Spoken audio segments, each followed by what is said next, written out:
BA द्वितीय वर्ष हिंदी साहित्य सेकंड प्रश्न पत्र। सभी का स्वागत।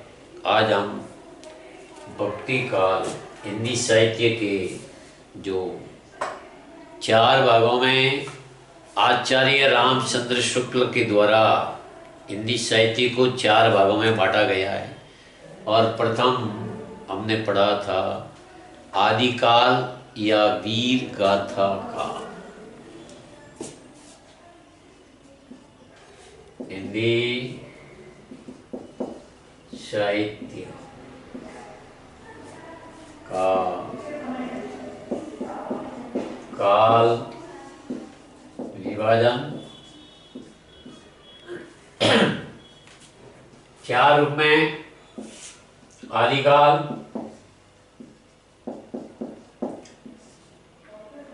इसका दूसरा नाम था वीर गाथा काल। 1050 से 1375 ईस्वी संवत ईस्वी है।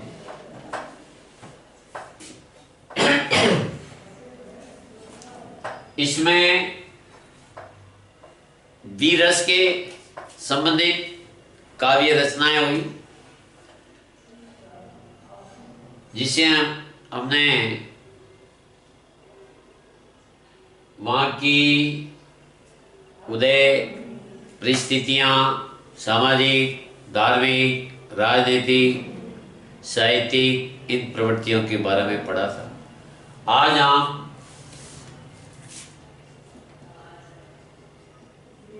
मध्य काल और उसमें उत्तर मध्य काल, दूसरा नाम है भक्ति काल और इसका टाइम है 1375 से 1700 ईस्वी। आज हम इसमें भक्ति काल का उदय और विभिन्न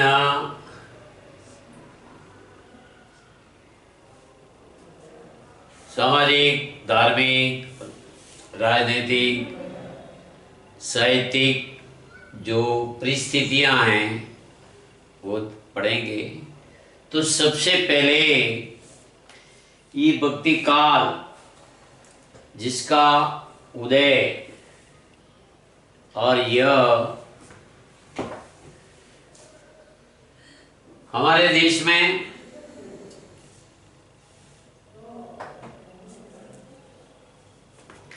इस काल में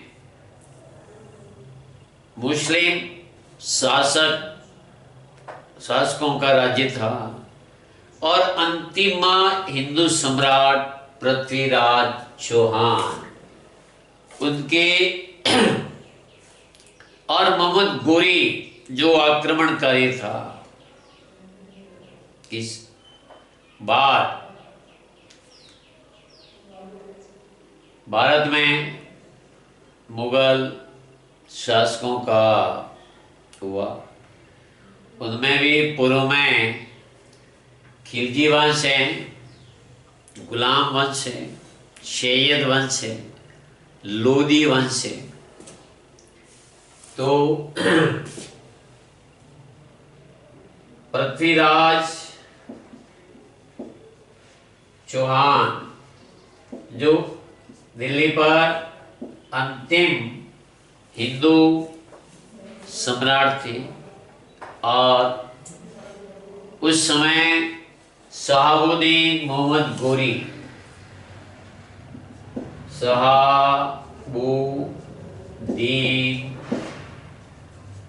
मोहम्मद गोरी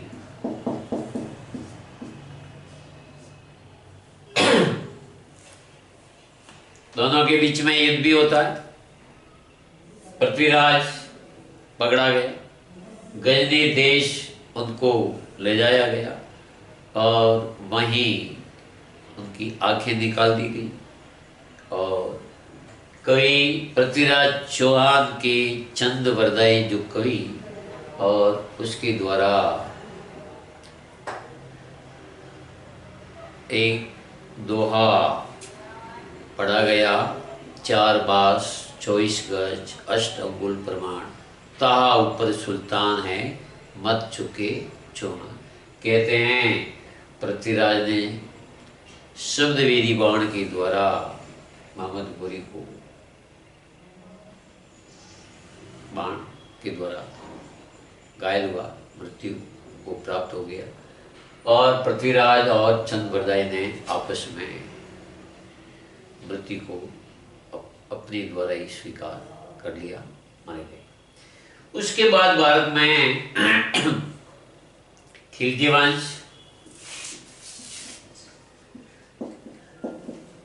सैयद, गुलाम, तुगलक,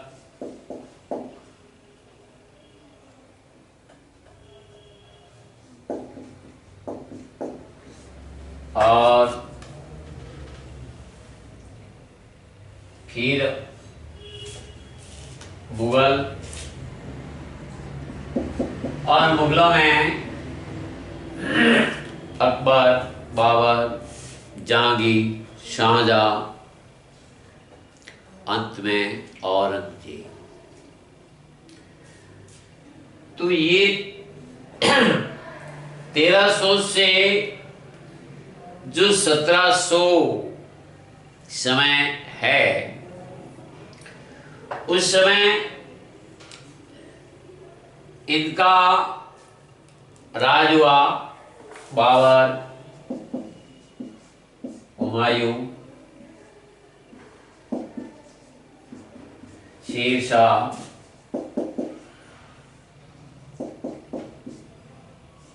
सूरी, फिर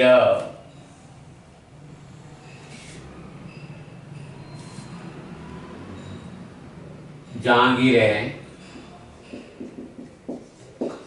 अकबर है। अकबर का जो शासन काल था वो मुगल काल का समोत्कर्ष था। फिर शाहजहां जहां का, और अंतिम में औरंगजेब।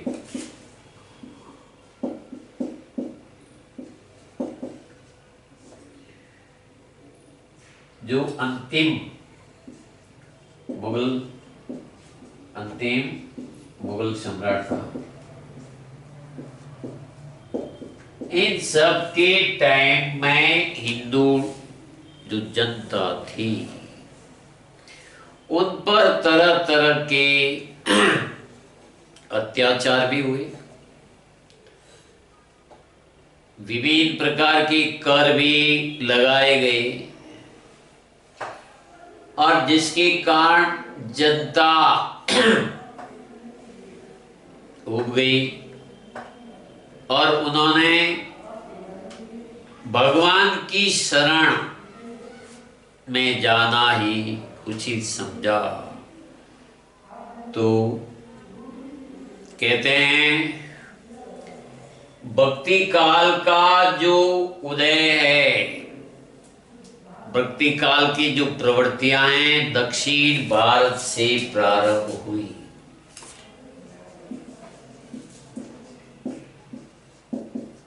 दक्षिण भारत से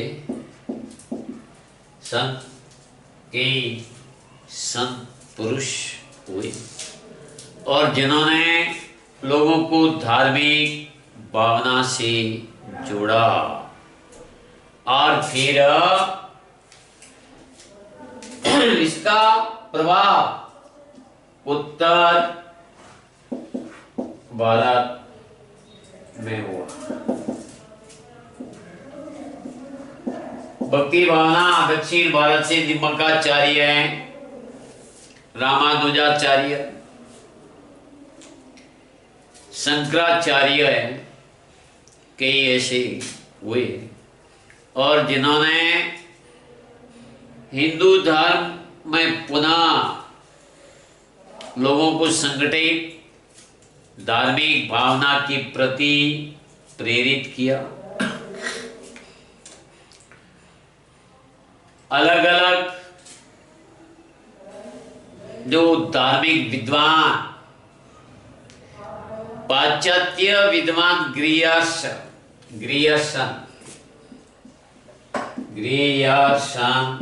उन्होंने माना कि भक्ति भाव का उदय ईसाई जो धर्म के अनुयायी है और उन्होंने सबसे पहले मद्रास में रहे और उन्होंने ईसाई धर्म के प्रचार का किया और वही धीरे धीरे लोगों की भावना बढ़ी है। किसी ने माना कि मुस्लिम शासकों के समय हुई, लेकिन उन पर अगर होता तब ये उत्तरी भारत में जो काबुल, कंधार, सिंध वहां से होना चाहिए था, तो फिर दक्षिण भारत में क्यों हुआ? अर्थात ये तथ्य भी अनुकूल नहीं मानते हैं। फिर इन लोगों ने जो हमारे धार्मिक हुए कवि सूरदास और इन्होंने अपने ब्रज अवधी भाषा में साहित्य की सृजन की है। मलिक मोहम्मद जैसी अवधी भाषा है और उन्होंने निर्गुण निराकार उस रूप में तो दो प्रकार की धाराएं प्रवाहित हुई हैं भक्ति में, सगुण भक्त और निर्गुण भक्ति साधना। तो ये उदय है, काल है। दूसरा पॉइंट हम पढ़ते हैं, सामाजिक परिस्थितियां।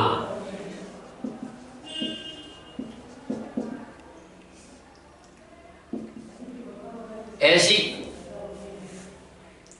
सामाजिक परिस्थितियां, समाज बहुत दुखी था।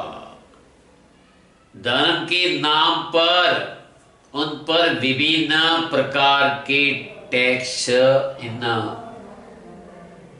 मुगल काल के समय लगाए गए, जिससे जनता त्रस्त थी और उनको भगवान के प्रति प्रेरित होना, ईश्वर की शरण में जाना, तो सामाजिक स्थिति बड़ी दयनीय थी।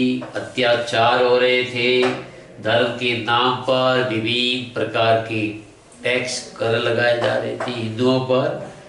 तब जनता है ने भगवान की शरण अर्थात भक्ति भावना से हुए। अब समाज में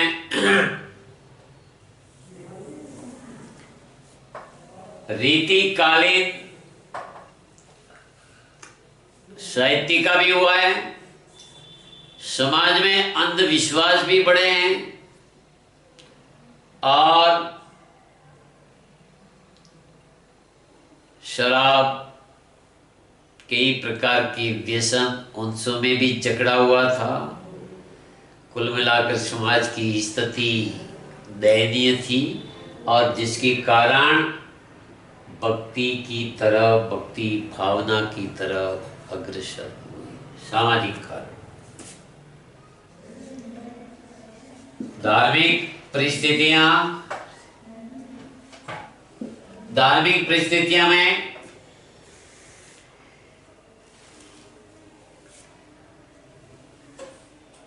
मुसलमान शासकों के द्वारा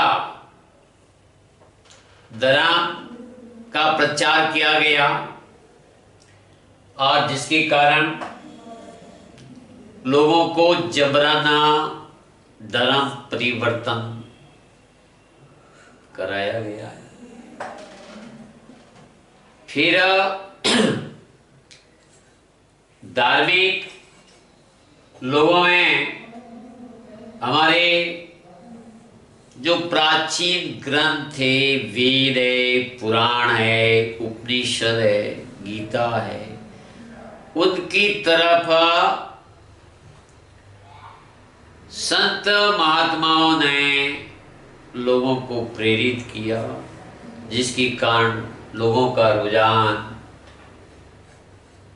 मध्य काल में भक्ति भावना की तरफ बढ़ा। लोगों का रुझान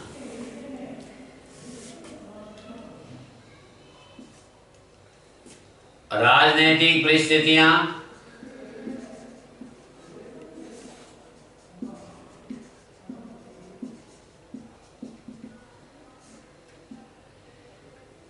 हिंदू राजा, उनके सामंत, उन सब के अधिकार, उनका साम्राज्य समाप्त हो गया था और जिसके कारण लोगों का उनके प्रति जो आस्था थी, राजाओं के सामंतों के प्रति मिट गई, क्योंकि खुद ही असहाय, उनके अधिकार और वंचित हो गए और शासकों ने अपनी मनमानी के अनुसार लोगों को पीड़ित करना प्रारंभ किया। जनता दुखी थी और कई प्रकार के कर लगाए गए और जिससे दे नहीं पाए, दुखी हुए धर्म के नाम पर। तो जनता राजनीतिक उनका शोषण हो रहा था, तो जनता भक्ति भावना की तरफ अग्रसर।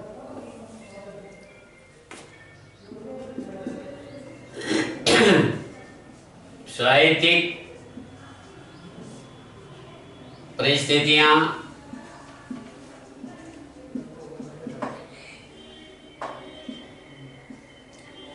साहित्य के माध्यम से कवियों ने अपनी रचनाएं ईश्वर के प्रति, अब यहां दो प्रकार की, ईश्वर के प्रति सगुण भक्ति, सगुण भक्त भी हुए हैं, निर्गुण भक्त भी हुए हैं, ज्ञानाश्रय, ज्ञानाश्री और प्रेमाश्री, दो शाखाएं बनी थी। इनमें भी कृष्ण भक्त है अलग और राम भक्त। इसमें कबीर,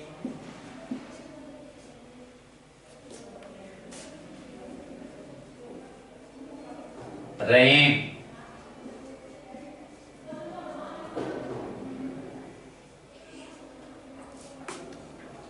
कृष्ण भक्त में सूरदास प्रमुख हैं, राम भक्त में तुलसीदास जी हैं और इनकी द्वारा रचित है रामचरित मानस। कबीर की, सूरदास जी के द्वारा है सूर सागर और भी भ्रमर गीत है, कवितावली, गीतावली कई, तुलसी के भी कई ग्रंथ हैं। कबीर ने बीजक, रहीम ने भी भक्ति की नीति की कई दुआएं भगवान की निराकार रूप को कबीर ने प्राथमिकता दी है।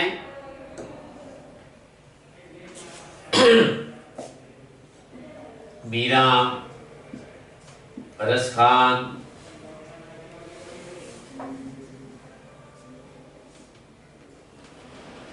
और इसमें केशव, जिनके द्वारा लिखी हुई है रामचंद्रिका। तो साहित्य में भक्ति से उत्प्रेरित, भक्ति भावना से मंडित साहित्य रचनाएं इस काल में खूब हुई हैं और लोगों को ईश्वर के प्रति उनका अनुराग बढ़ा और जिसके कारण लोग भगवान के प्रति अग्रसर हुए, उनकी भावना बढ़ी। मूर्ति पूजा का कबीर के द्वारा खंडन किया गया है। निराकार परम ब्रह्म उनके होगा, लेकिन जो आदि काल में सिद्ध नाथ जो ले, उनकी जो धार्मिक प्रवृत्तियां थी वो बड़ी कठोर थी और उससे तंग होकर के लोगों ने इन सगुण रूप से और निर्गुण रूप से ईश्वरीय उपासना प्रारंभ की है। तो इनमें कई ऐसे संत, तुकाराम, निम्बकाचार्य है और शंकराचार्य, जिन्होंने अद्वैतवाद की स्थापना की है। तो जनता सब प्रकार से जब त्रस्त थे, उन लोगों को भक्ति मार्ग की तरफ प्रेरित किया। ऐसे महापुरुष, महाभक्त हुए हैं। तो जो भक्ति काल की धारा दक्षिण से प्रवाहित हुई, वह उत्तर भारत और समस्त भारत में भक्ति भाव जागृत हुआ। तो उत्तर मध्यकाल, जिसका नाम भक्ति काल है, और 1375 से 1700 ईस्वी के मध्य है।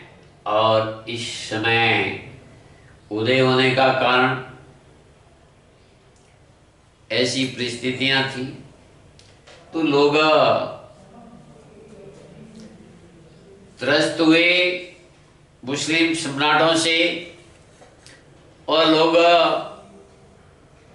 उन्होंने ईश्वर की शरण में ही जाना उचित माना, कल्याण माना, और जिसके कारण देश के दक्षिण भारत, उत्तर भारत में संत महापुरुष ऐसे हुए जिन्होंने अपनी रचनाओं के द्वारा लोगों में ईश्वरीय भावना का विकास किया।